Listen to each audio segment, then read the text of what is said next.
मनुष्य के अंदर दुख, शोक, चिंता, भय या व्याकुलता आने के मुख्य रूप से दो ही कारण होते हैं।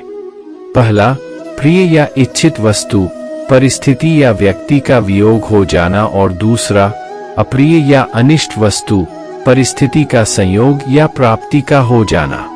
इन दोनों परिस्थितियों में कुछ व्यक्ति बहुत अधिक दुखी या व्याकुल हो जाते हैं और मानसिक तनाव के कारण बीमार हो जाते हैं, परंतु कुछ व्यक्ति विपरीत या प्रतिकूल परिस्थिति में कम प्रभावित होते हैं या उससे जल्दी बाहर निकलकर अपने दैनिक क्रियाकलापों में व्यस्त हो जाते हैं। वे जानते हैं कि अनुकूल प्रतिकूल परिस्थितियां तो सभी के जीवन में आती जाती रहती हैं। हमेशा एक सी ही स्थिति नहीं रहती, क्योंकि प्रकृति में भी लगातार परिवर्तन होता रहता है।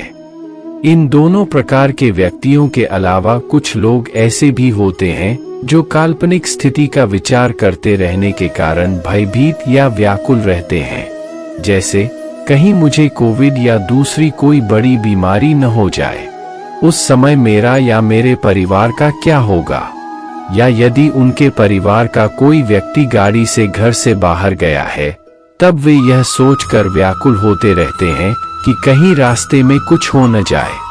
भगवान ने गीता में कहा है कि जिस मनुष्य के व्यवहार या क्रियाकलापों से दूसरे मनुष्य उद्विग्न या व्याकुल नहीं होते, या वह स्वयं भी दूसरे मनुष्यों से उद्विग्न नहीं होता, जो सुख दुख या ईर्ष्या, भय और उद्विग्नता से रहित है, वह मनुष्य मुझे प्रिय है। इस श्लोक में भगवान ने 3 बार उद्वेग के विषय में कहा है। अन्य शास्त्रों में भी 3 प्रकार के ताप या दुख का जिक्र आता है। गीता में आता है, दुखों की प्राप्ति होने पर जिसके मन में उद्वेग नहीं होता, सुखों की प्राप्ति में जो सर्वथा इच्छारहित है, जिसके राग, भय और क्रोध नष्ट हो गए हैं, ऐसा व्यक्ति स्थिर बुद्धि कहा जाता है। इसलिए स्थिर बुद्धि वाला मनुष्य उपरोक्त तीनों प्रकार की परिस्थिति आने पर भी बहुत व्याकुल नहीं होता, उसमें कोई बहुत बड़ी हलचल नहीं होती, वह शांत रहता है।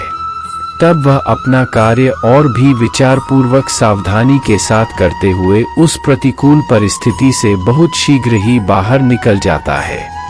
यदि हमें अपना कार्य पूरा करने के बाद इच्छानुसार परिणाम प्राप्त नहीं हुआ, तब हमें व्याकुल होने के स्थान पर उस पर भली भांति विचार करना चाहिए कि कहाँ पर हमसे कमी रह गई। उस पर ध्यान रखते हुए भविष्य में फिर प्रयास कर सकते हैं। इसी प्रकार हमारे प्रति दूसरों का व्यवहार या उनकी क्रियाओं पर हमारा वश नहीं है, तब हम उनसे अपने मन को क्यों व्याकुल करते हुए अपने स्वास्थ्य पर प्रतिकूल प्रभाव डालते हैं।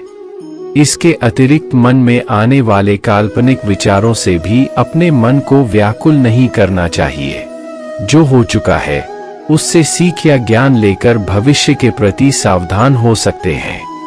वर्तमान में किए जाने वाले कर्मों को पूरे शांत मन से परिस्थिति के अनुरूप खुशी खुशी करने का प्रयास करना चाहिए, इसी में हमारा कल्याण है। इसके अतिरिक्त दूसरों की उन्नति होने पर हमें उनसे ईर्ष्या का भाव रखकर अपने मन को मलिन या व्याकुल नहीं करना चाहिए। जितना हमारा मन शांत रहेगा उतनी ही प्रसन्नता हम प्राप्त करेंगे। स्वस्थ जीवन के लिए शांत और प्रसन्न रहना आवश्यक भी है।